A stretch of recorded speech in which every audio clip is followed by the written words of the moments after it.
ರಾಜ್ಯದಲ್ಲಿ ಯೂರಿಯಾ ರಸಗೊಬ್ಬರದ ಕೊರತೆಯ ಹಿನ್ನೆಲೆಯಲ್ಲಿ ಅಲ್ಲಲ್ಲಿ ಇವತ್ತು ಪ್ರತಿಭಟನೆಗಳು ಸ್ವರೂಪ ತೀವ್ರತೆಯನ್ನು ಪಡ್ಕೊಂಡಿತ್ತು. ಸಮರ್ಪಕವಾಗಿ ಯೂರಿಯಾ ರಸಗೊಬ್ಬರ ಪೂರೈಕೆ ಮಾಡುವಂತೆ ಆಗ್ರಹಿಸಿ ಪ್ರತಿಭಟನೆಯನ್ನ ಯಾದಗಿರಿ ರೈತರು ಮಾಡಿದ್ದಾರೆ. ಯಾದಗಿರಿ ಜಿಲ್ಲಾಧಿಕಾರಿ ಕಚೇರಿಯ ಮುಂಭಾಗ ಪ್ರತಿಭಟನೆ ನಡೆಸಲಾಯಿತು.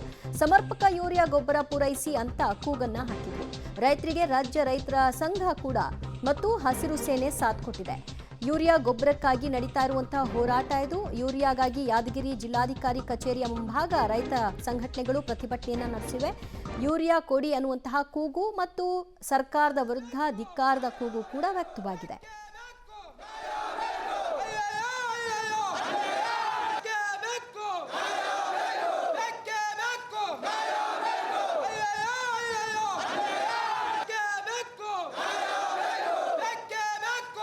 ನೀರಾವರಿಯಲ್ಲಿ ವಂಚನೆ ಮಾಡತಕ್ಕಂತ ನೀರಾವರಿ ಇಲಾಖೆಗೆ ಹೇಳಿ ಧಿಕ್ಕಾರ. ರೈತರಿಗೆ